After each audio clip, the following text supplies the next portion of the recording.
Should designers code? Yes, they should also photograph. They should also edit videos.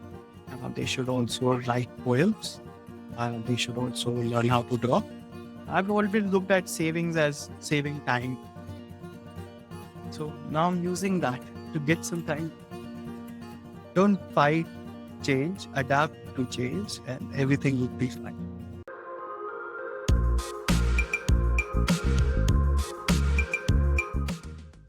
Hello, everyone. Welcome to another episode of Concession Creators, a show where I sit down with inspiring creators and makers that have inspired me through their work over the years. Today on show, we have Abhinit with us. Abhinit, welcome to the show. Hey, Darshan, happy to be here. So, Abhinit, I have known you for a few years now, but I still feel that there are bits and pieces of your origin story that are still missing for me. You have been on a career break for some time, and before that, you were working at Gojek. So, how about we just start right there? Could you quickly tell us what were you doing at Gojek and how did you end up at Gojek? Sure.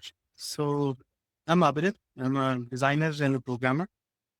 And what I was doing at Gojek, lot of things. I was at Gojek for a really long time. From the time it was just 150, 200 people to, I don't know how many now, 10,000 something people now. So yeah, I started with designing their apps. And I was doing that because I was running my own company, like developing design agency for that shit. And they were our last client. And I was designing their app. That's how it began. Then somewhere along the way, after doing a few projects, the conversation changed to being acquired by Gojek. We obviously like the people. And I like the problem more. So we agreed, and that's how me, Sudhanshu, my co-founder, and other 50 people who were in our office in Pune, we just packed everything up, moved to Gojek's Bangalore office. Sudhanshu and me ended up coming to Jakarta. Yeah, that's how I ended up there. Started designing apps. Then I started designing a design team. And I started hiring people. We had like a lot of products. So Gojek is huge. It's got 20 products. Like we do a lot of things here in Indonesia. So then we needed a lot more designers. So I started managing the design team. I headed the design team for about 5, 6 years there. Towards the end of it, I moved to launching a completely new app for GoPay, their finance product. That's what I did the last 2 years. And in addition to managing design, I was heading that product as well. And when that launched is when I started my break. For how long did you run your agency, Leftshift? 9 years. Oh, that's a long time. Yeah. So And Danshu had been running it 1 year prior to I was when I joined it. so you were running that agency for 9 years from Pune, and then you end up being acquired by Gojek, Yep. and they asked you to move to Jakarta. So that's like quite a huge change, right? Complete lifestyle change, culture change. How did you decide on that? What made you pull the plug on it? At first, I spent a year in Bangalore because the challenges were a lot more technical and a lot of engineers were there in the Bangalore office. I can be working with them as consultants for another year and a half. That's where I got to first. And in design, there's a lot you can do without talking to the first customer. So that scale, that was still a lot of work. So I was there and I was doing that, but I realized very quickly, I need to go where the customers are. This culture is very different. I wouldn't go very far, not living here, not talking to customers, not using the product day in, day out. So it wasn't much of a choice. If I had to do that role, I think I could only do it by moving here. So then I moved here. How did the acquisition come along? Because you were an agency working from Pune and Gojek is an Yep. Indonesian company. How did they discover you and how did you even get into the talks of being acquired? Yeah. So I think left shift in the very beginning, right? We got into mobile development really early.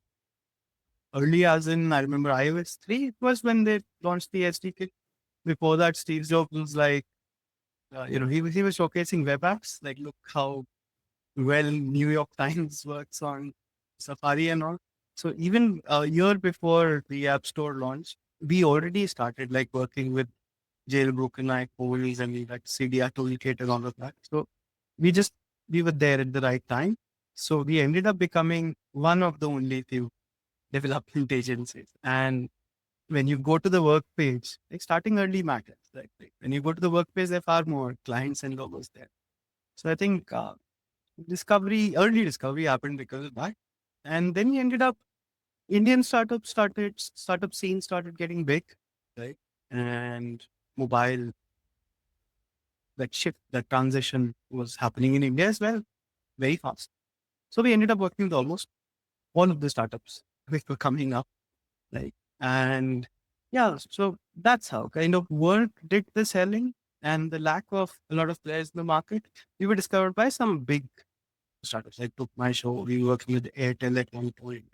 I think we worked with Pepper Tap, there was grocery delivery service. We worked with Practo as well for some time, Byju's as well. So once we started working with all these folks and the Sequoia Capital people, right? So once we ended up working with a few of their portfolio companies, that was another way that we would, they would fund a new company if somebody having issues with design or mobile specifically, then they would call us.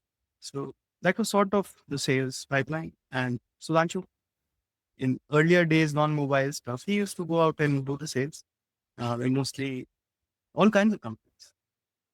So that's how it worked.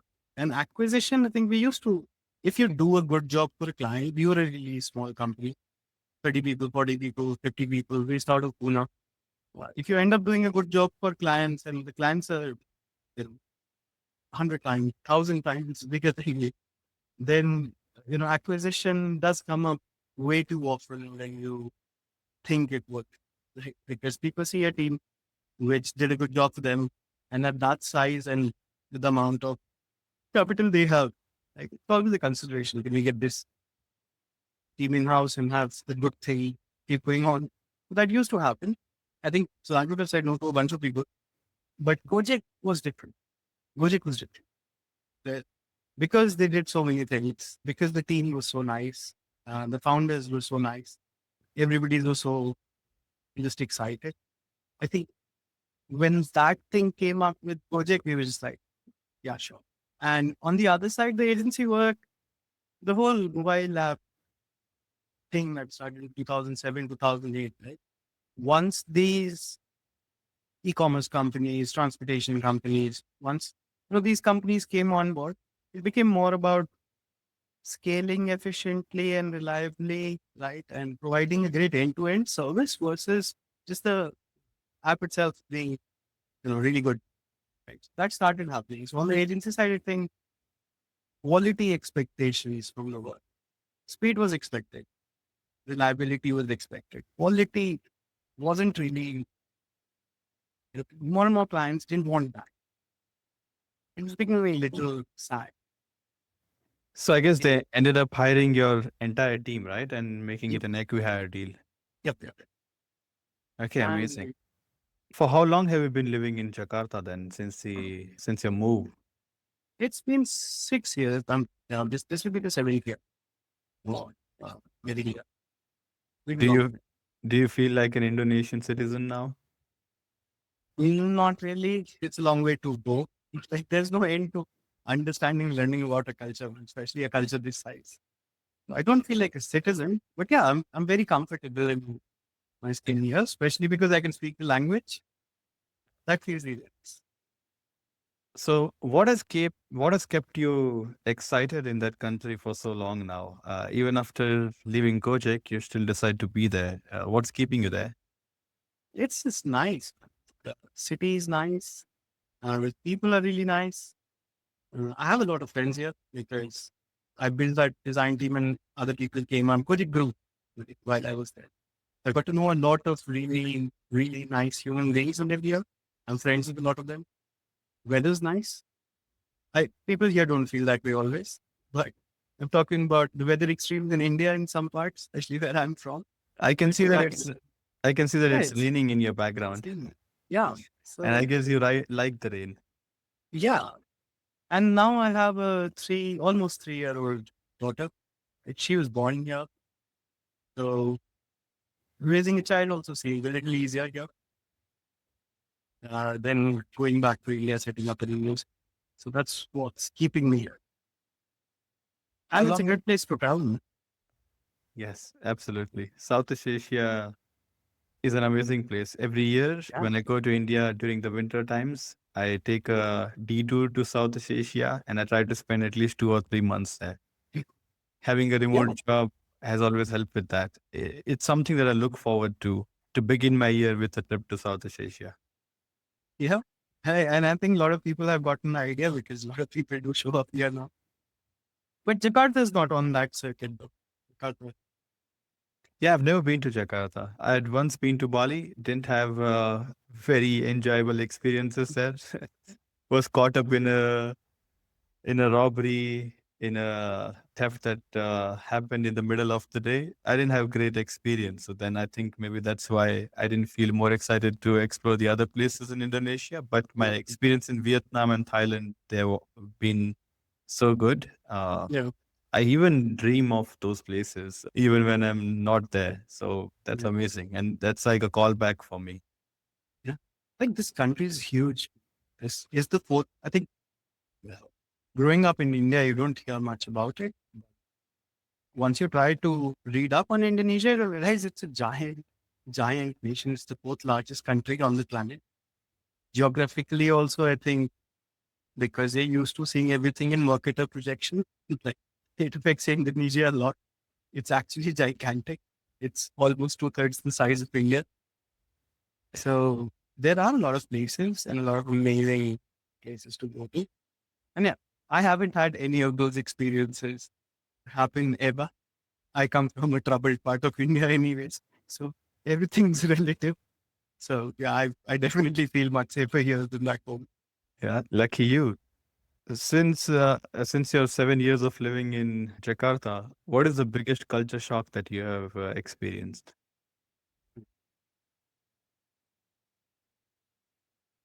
I mean, this is, yeah, just how polite the people are. Like living in India, right, especially North India, bar for politeness is set a little low. Perhaps that's why I feel this way. But yeah, the culture in general is very polite. Even when you run in with the traffic police checks you or something, everything is just very toned down. I've rarely seen two people shouting at each other. Like, yeah. So that is a little eye-opening the first time you come in. Because the economic indicators between India and Indonesia are pretty similar. But yeah, the people here are much calmer, much nicer. I can resonate with that. I think that's actually true for the whole of Southeast Asia. They Yeah. are, it's obviously different. They have different culture, they speak different languages, they live differently. But the politeness was the common factor in all of the Southeast Asian countries. And that was Yep. like a very welcome change that I got to see. And I think that's also one of the reasons why so many people love to travel in Southeast Asia. For how long have you been on a career break now? It will be 2 years in March. So already 1.5. So before we get into the things that you have done in your career break, let me ask you this. How did you end up deciding on taking a career break? Yeah. First, like it took a long time. I didn't know what I needed. It took a lot of time to come to this conclusion. Many factors. I've had a lot of time to think about it. I wasn't very sure when I decided I'd do it, why exactly I'm doing it. But things are clearer in retrospect. I think the biggest thing was what gave me joy, what got me into tech and engineering and code and design was that I get a lot of joy from making something that makes me happy and then getting it in the hands of people who feel the same way, feel happy while using it as well. That's what gave me the most joy. From the start of, in the beginning, I remember we used to do a lot more launches. Things were much simpler. So I'd have a lot more launches, lot many new things very frequently. But As I progressed in my career and as the company I worked in became bigger, problems became more complex, but also these moments of joy became less frequent. Like there are many, many reasons for it. Organizations grow, they become more bureaucratic. Some of it is necessity, some of it is dogma, right? But simply because you have so many people, because we went public, right? It's a public, listed company now, and also because the risks are greater.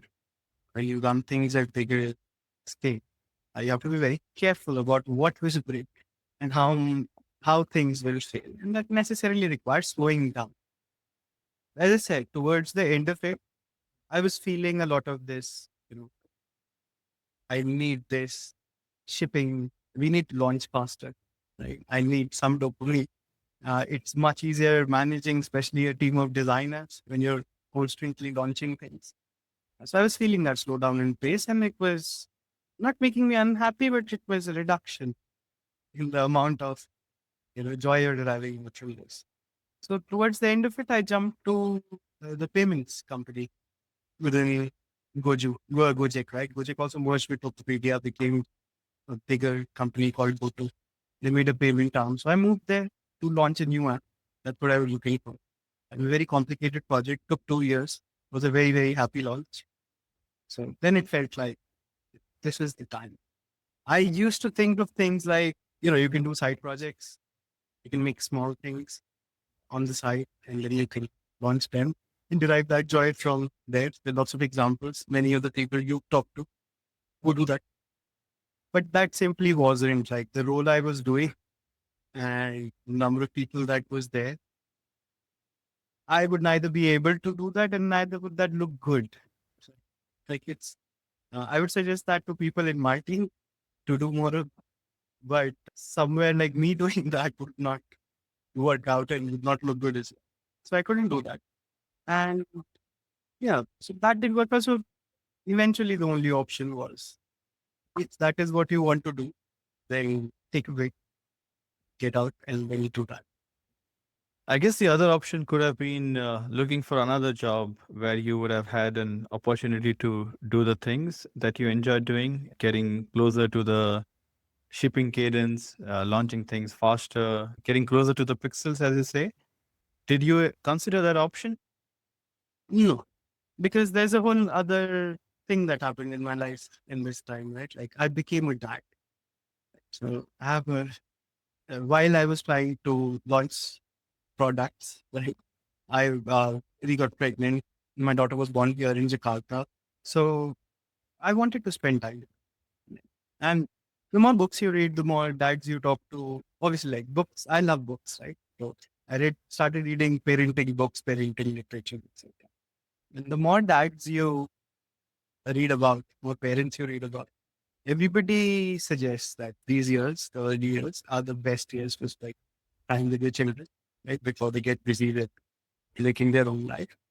So that's when that thought entered my head that what you can look for a job, but hey, that could take time.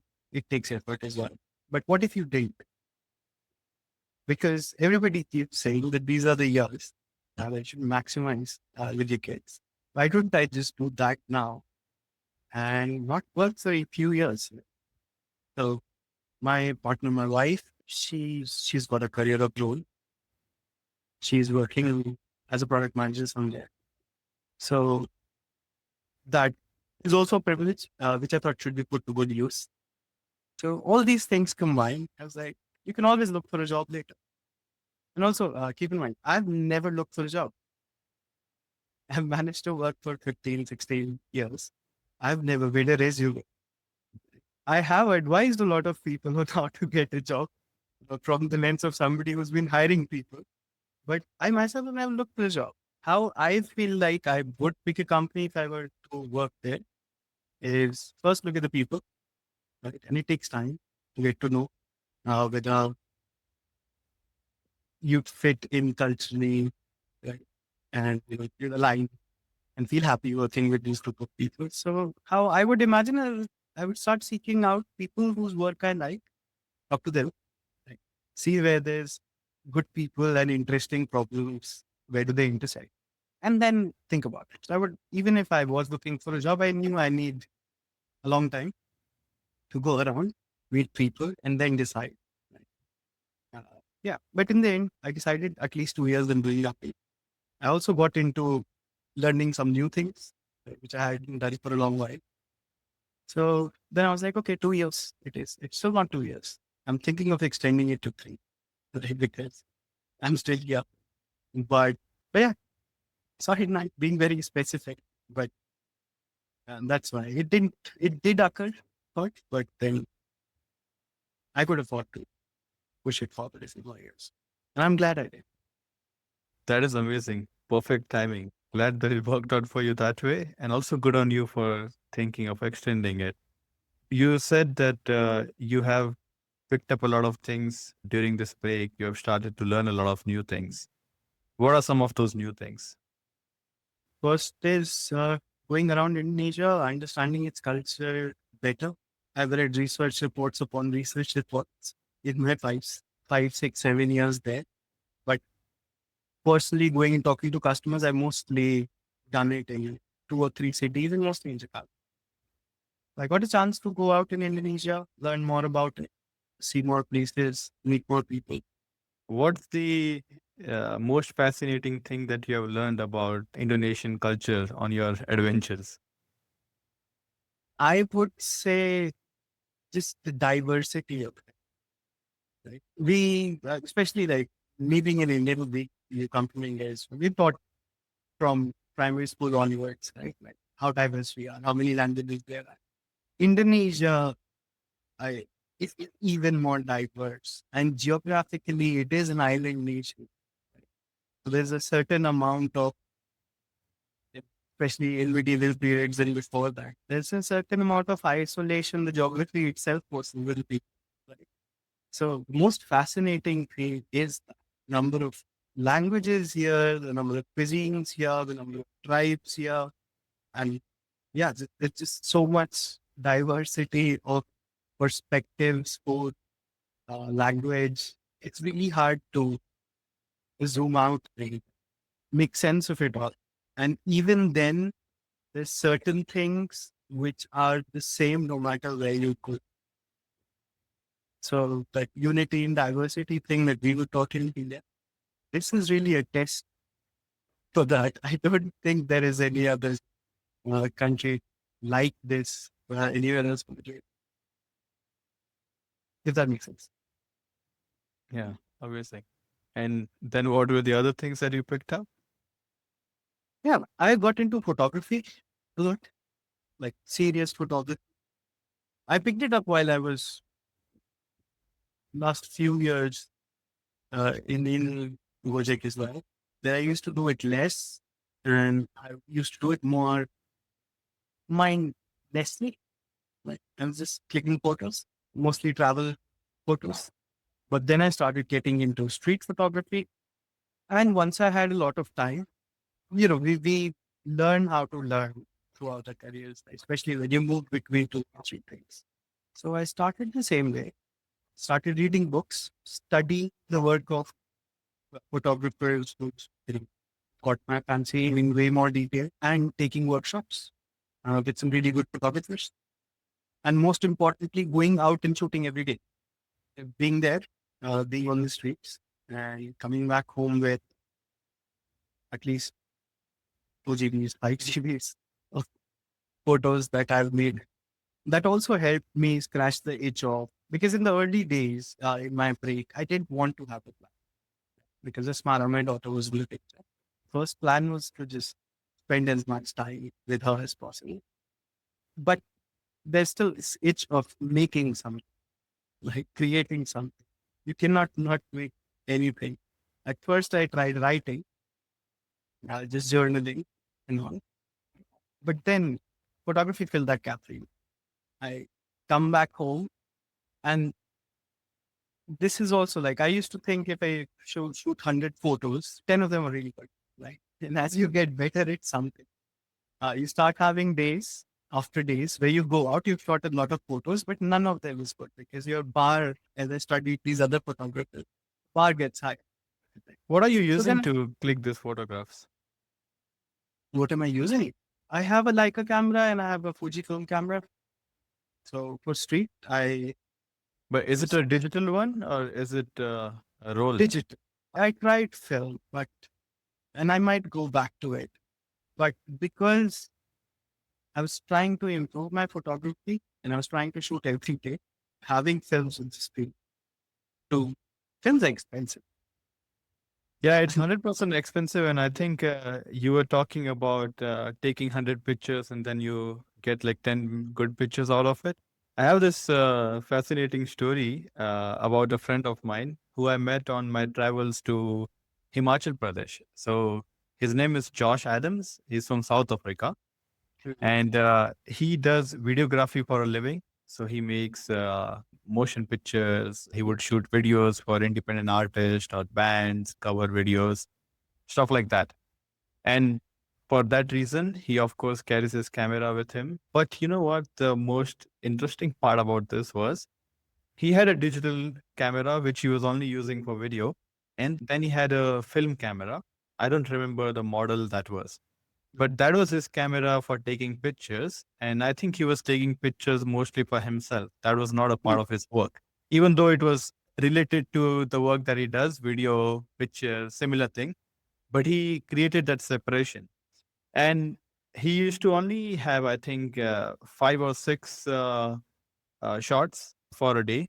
And he used to be very mindful of the kind of pictures that he would be taking with that because it's a Mm. film. He would then need to develop it.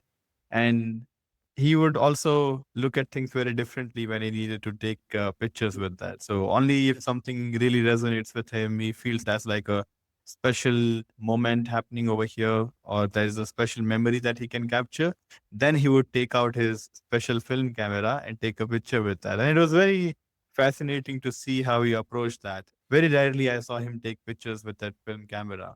And he showed me a few of those pictures. They were absolutely gorgeous. And I could see why that part of his work was so precious to him. I would go out. I go out in Jakarta a lot. So I would go out. There's some locations, some times of day when you have everything perfect, graphic design wise. But what it's missing is the subject, right? So then you would go to that spot again and again, waiting for subject to click in place. When I reach that place, then I reach for my film camera. When I can be mindful and just wait for the moment. That doesn't always happen. And again, since I have a lot of time and I'm only doing this to get better at it, I have no big plans for it. That's when like even the process of processing it, developing it, like that slows Right. me down.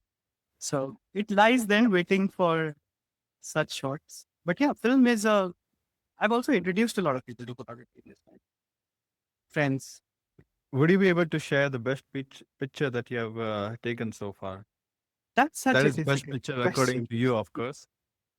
What I'm really keen to know over here is that if you can share a picture, it doesn't really have to be the best, but something that you really resonate with. And if you can tell us the story behind it, Yeah. why that picture is special to you. Yeah. So that way, there's lots of photographs which I came up with, which I love. This is the one I would say. All right. So, what is the story behind this? So yeah, it's been a few months.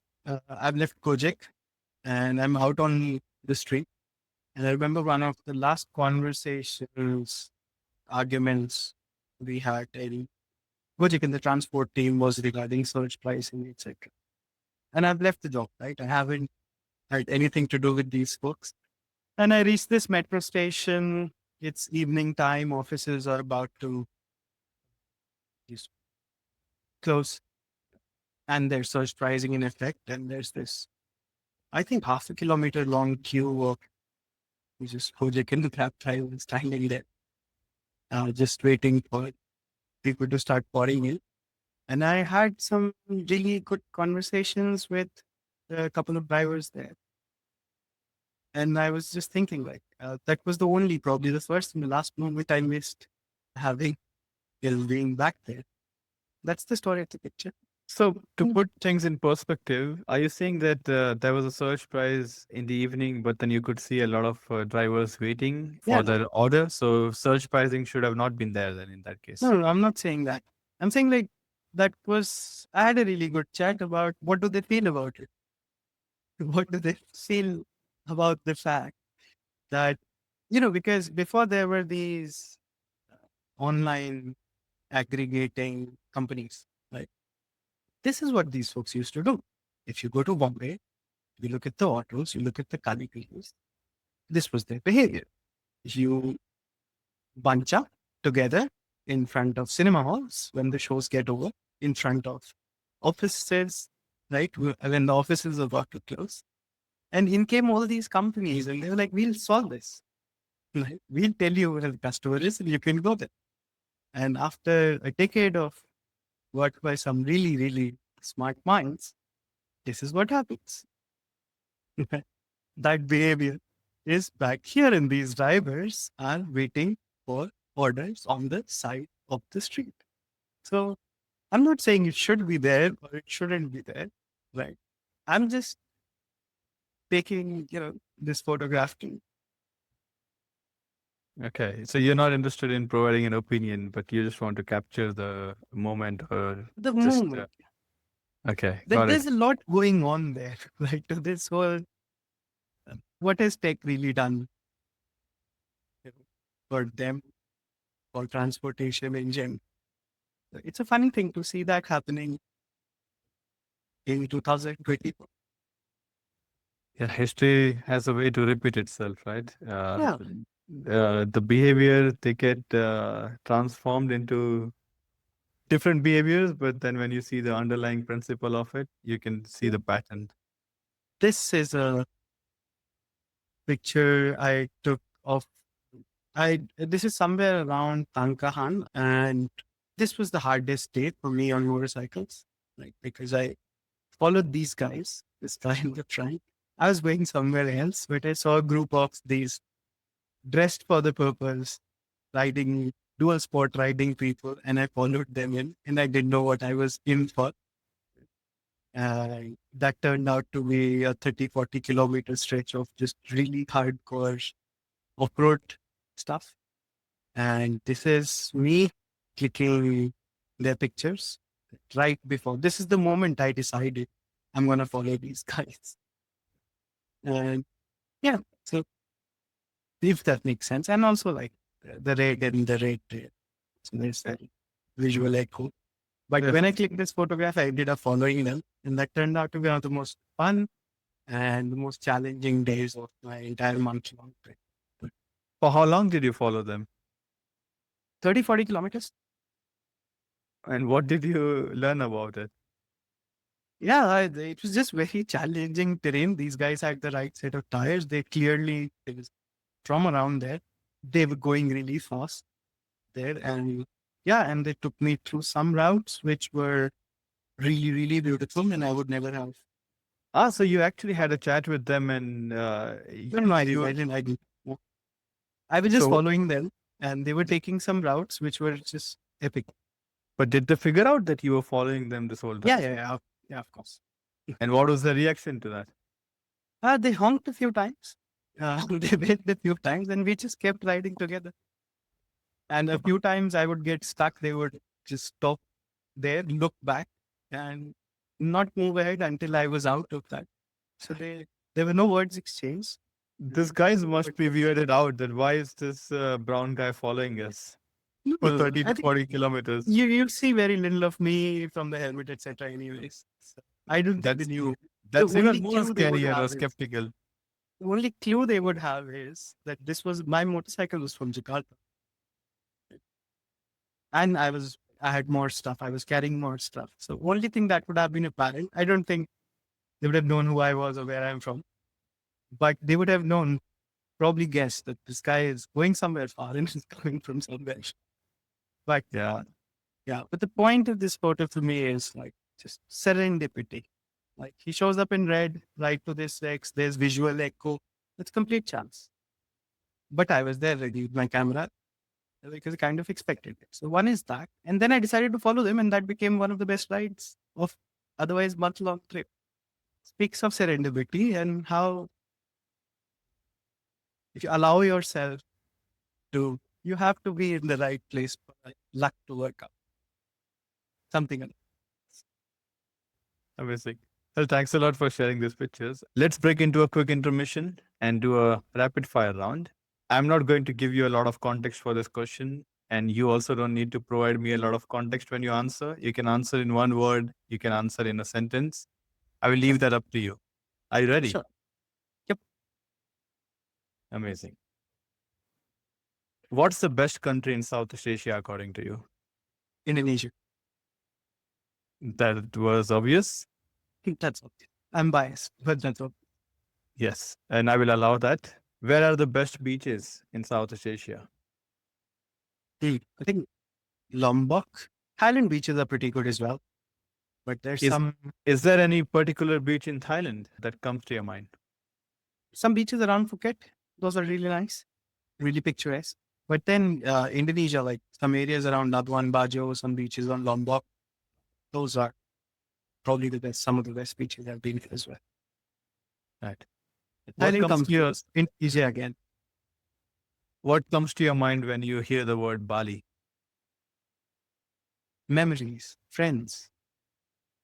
At one time, when the only time we got a budget for decent enough outing, we were some 60, 70 people. I was new in Indonesia, like having moved here recently.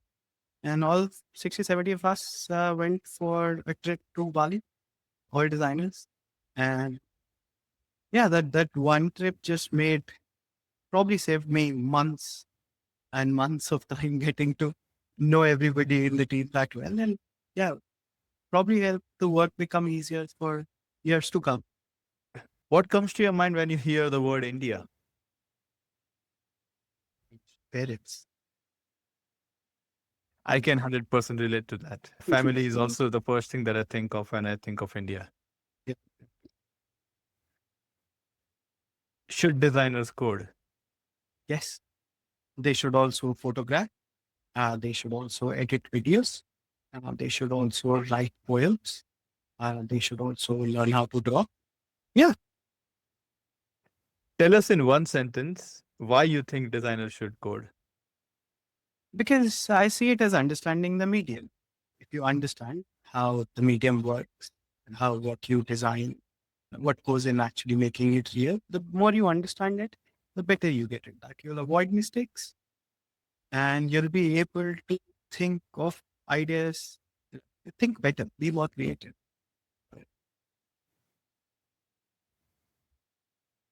How does the current design scene make you feel? Happy, excited, lots of new people. They have lots of new ideas and lots of good work being put out. Is Indonesian coffee overrated, underrated, or properly rated? I haven't had enough coffee from outside Indonesia to probably give a comparative answer, but I some of the best coffee I've ever had comes from Indonesia. So there's some really good coffee out here. I've had some Italian coffee. Well, Italians don't make coffee. Italian roasted coffee, African coffee, South American coffee. They've been good as well. But yeah, like that really some really amazing coffees here in this country. To give you some perspective, my favorite coffee here in Berlin comes from this brand called 19 grams, and the coffee is sourced from Sumatra in Indonesia. Uh, it's for some reason they have discontinued that particular blend of coffee, and they have had a similar alternative to that, which is again also from Indonesia. But I've tried a lot of different coffees, and it's one of my favorite things to do when I travel to new places. I try to get local coffee from there, local coffee beans, which I bring back home with me. And out of so many coffees that I've tried, the one from Sumatra always stands out. There's my favorite roastery here is called Space Roastery. Check them out. Their graphic design is amazing too. But I love a coffee that they sell. It's called apple cider. And I think, if I'm not wrong, it's Bali Kintamani. And that's the coffee I've bought the most and I drink the most. Next time I'm in Southeast Asia, I would want to get some Indonesian coffee with me. Here, the prices are too expensive for that coffee because, of course, it gets imported. And I'm guessing that it would be cheaper in Southeast Asian countries. So I'm going to get back to you for recommendations. Of course. All right, let's move on to another question. What does it feel like to ride a motorbike? Peaceful. Why do you ride the motorbike? Because it makes me focus. It's almost meditative. It's very difficult to ride a motorcycle without it taking a large part of your brain over. So when you do that for days at end, yeah, I find that very meditative. I find that very peaceful. And yeah, and if you're traveling in a country like Indonesia, there's beautiful landscape around every corner. So that's a bonus. But I do it because it grounds me. It slows me down. What or who has inspired you the most in the recent time? It has to be a photographer. Right. And I think most recently there's this Indian photographer called Vora. I did a masterclass with him here. Right. And yeah, like his focus. It's one thing reading about something. It's one thing reading, say, your photo is not good enough because you're not close enough. And it's another thing seeing somebody who's done it for 30 years, right, and seeing them in action. So I find that really, really inspiring. All right, that was the end of the rapid fire round. In your career break, have you had a routine? Yes. It's an unusual one, but yeah, I do have it. I wake up close to noon. Mostly it's my daughter coming back from school that wakes me up. Then I spend time with her until she goes for a nap. And I go out to shoot photos. Light's really good between 4 to 6 here. So that's when I'm out. I walk a lot and I shoot a lot. And then I'm back and play with my daughter again. She's off to bed by 8-ish. And that's when I'm free. And that's when I will meet friends or go out or read a book or watch a movie or listen to a podcast. Generally, just very mindful consumption. Typically, before I go to bed, right? Like I would know what are the things I will be listening, consuming tomorrow. So I pick the movie for tomorrow a day before, or pick the book, or pick the podcast, or a documentary, and then yeah, at the end of the day, I would try to go through the photos, edit them. On days that I don't shoot, I would design something. I still do some work for friends who are running startups. So if I promise somebody something, then post midnight till 2-ish, that's the time when I sit down and make something. Either edit photos, post them, or design a logo, or do some branding, or some other stuff for somebody. That's also the time when I work code, or like most recently, I'm watching a few YouTube series on basically fine tuning your own llama. I don't know what for. There's no grand purpose at play here, but I thought I need to know how LLMs work. Yeah. And I need to be able to run them locally. Stuff like that's the routine. I have found out that there's a very strong correlation between routines and habits. When you are in a routine, you have certain habits. And that also means that when you break a routine, which might have happened after you took a career break, and then you slowly start developing a new routine, you might have also picked up on new habits. Are there any habits that you have picked up on which you would not like to have? Yeah. I think the most annoying thing is catching myself scrolling through YouTube shorts or Instagram reels. Right? I try to avoid that, but I have to go to Instagram to give some signs of life so that people don't get too worried about me. And I sometimes end up getting caught. When I go to YouTube, mostly to learn stuff, not for entertainment, but I do get caught up in those shorts sometimes. And they're very addictive. I can very strongly relate to that. You go on these platforms for one reason, and before you know it, you might have spent 15, 20 minutes just scrolling through mindless stuff. And when you're also doing that, there's this very icky feeling that you get at the end of it. I always feel very disgusted when I've spent that time, but Yeah. it's like your brain has been auto-tuned to just do that. And when you regain your conscious, that's when you realize, oh, you have done something bad. Yeah, and especially when you don't have any red lines or anybody expecting anything for you, it's hard because you would do that during a break in office, but you have a schedule to stick to. So there was an upper limit. So it's very scary sometimes. Other habit I would say is this is something I think I'm over now, but I also got into finance a bit, which happens. You do a career break, like you have time, so you rebalance your finances, sort of calculate your runway as well. It's a part of what you do. So then I got into investments, right? So then I started having this habit of checking on my investments too frequently. And you've got to you can balance these stuff quarterly. That's also too much, I think. Now. But twice a year, once a year is enough. But I got into this habit of just checking it all the time, which doesn't help. That's another thing. I've broken it now. But the risks of knowing things.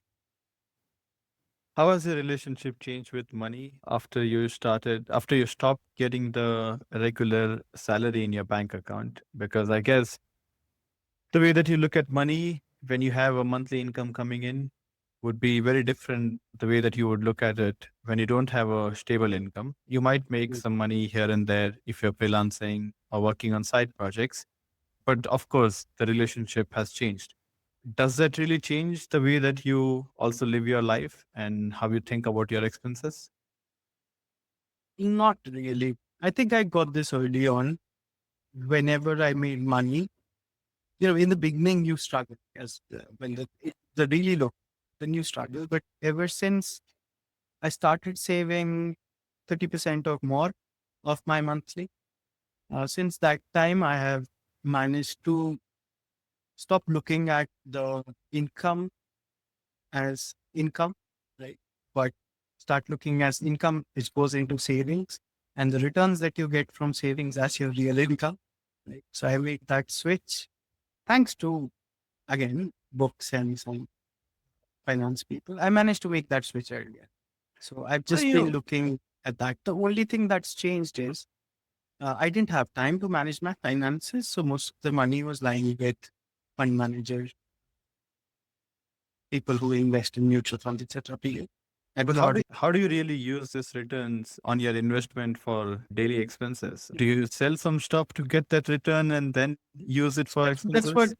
that's what I'm saying. That's what I meant by rebalancing. Right, once a year, twice a year, thrice a year. It's probably enough. So to plan your withdrawals, like change investments from some assets to some other assets. If you do that once or twice a year, that's enough. And then you calculate, okay, so this is the return I'm getting in the the year is where I start from divided by months, right? And you have a rough idea of how much money, what's the mark to live under. Once that's clear, then I think checking in twice, thrice a year is enough. That's what I was saying. Like you do, if you get down to Delhi, you're doing it wrong. So you have to give it some time. Right? So instead of looking at it daily, assume that, so for example, like index funds, etc. There's 10 years of data available, right? There's a plus minus 5% range in which you assume the minimum and then you do the calculation. So if that helps. So the thoughts on money haven't changed lately because of quitting. And I think everybody should do this a while before the career break, or at least in the first few months of the career break, because that anxiety can be a lot. I've always looked at savings as saving time.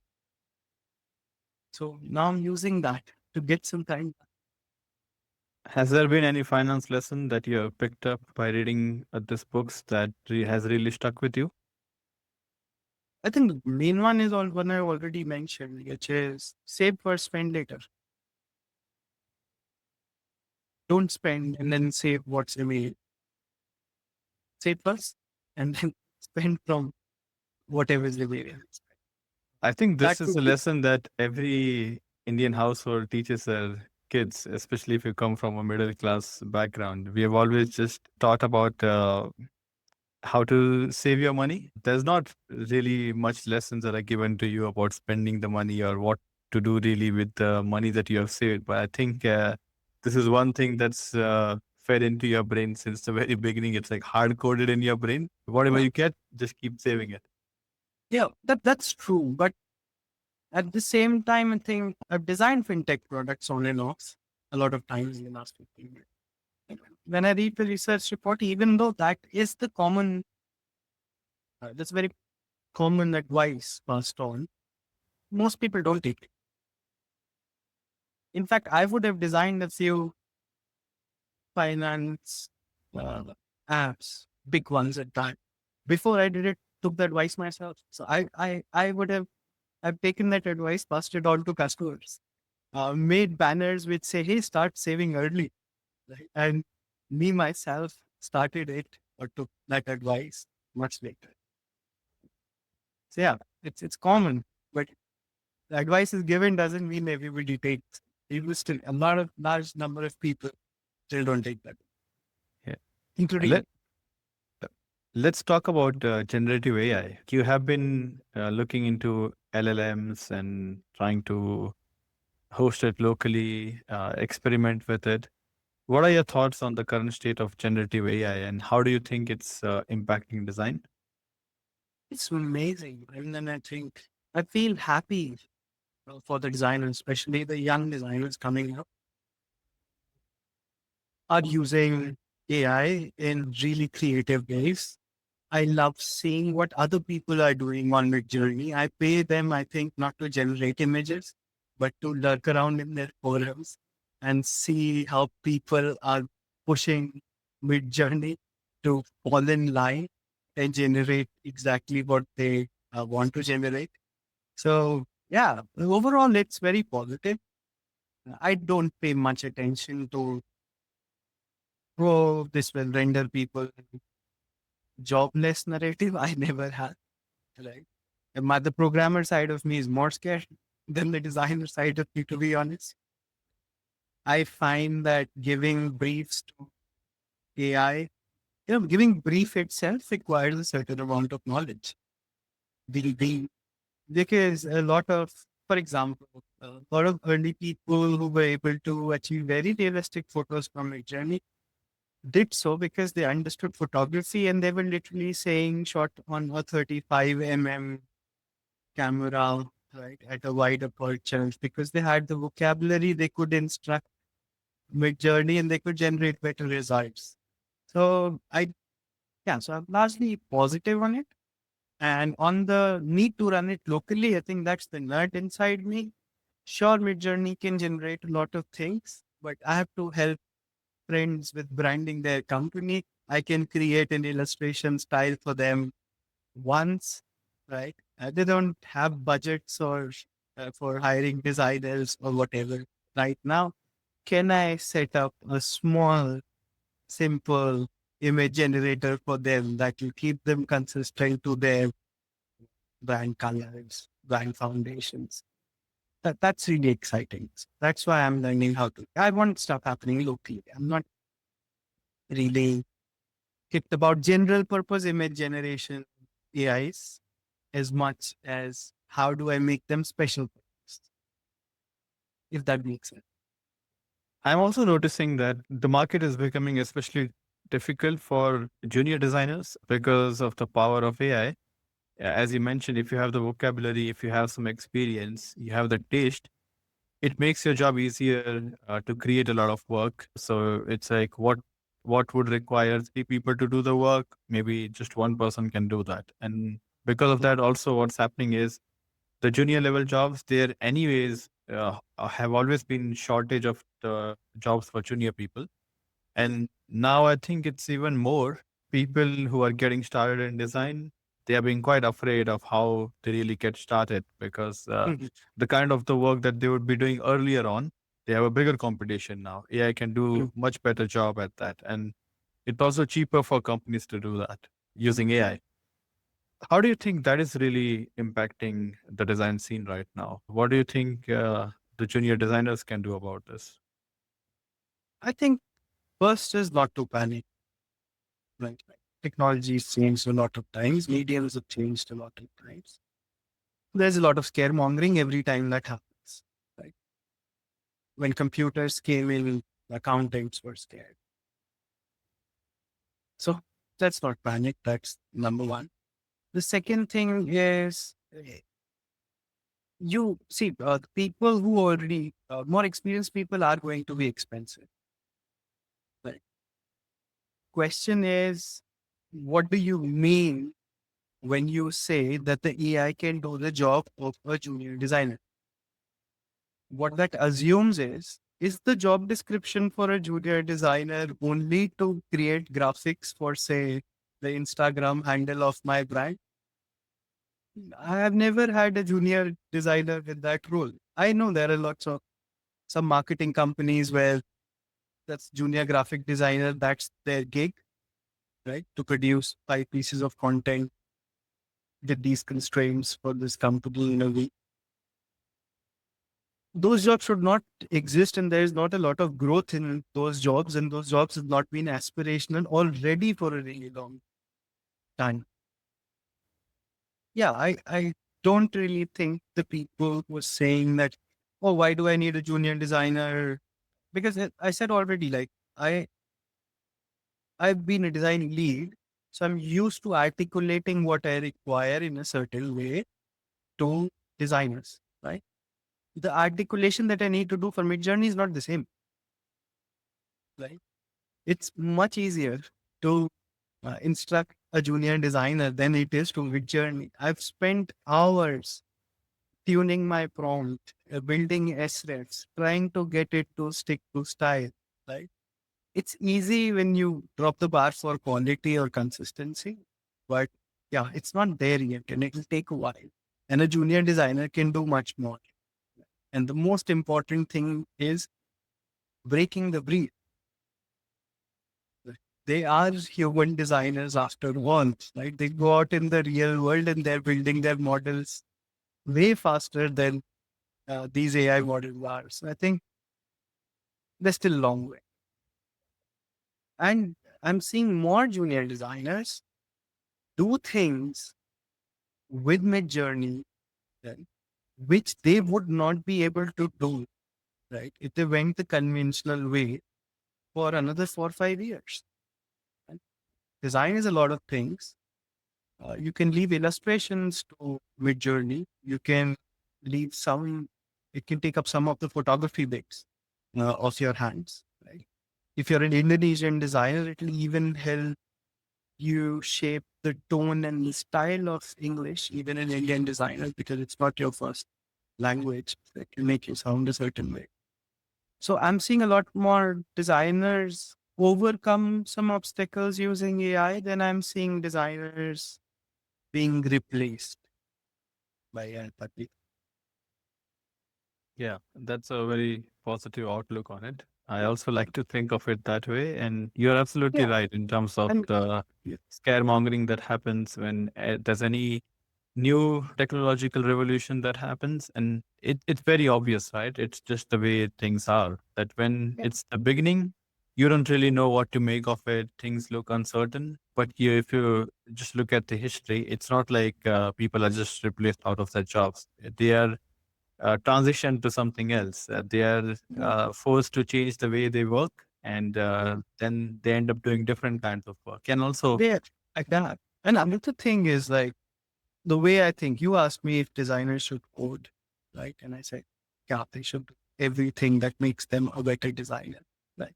Similarly, I can imagine I was just having a chat with a friend the other day. She's runs a branding agency, and she was saying we do branding, we define the style for these organizations, these brands, and then they go ahead and try to stick to it.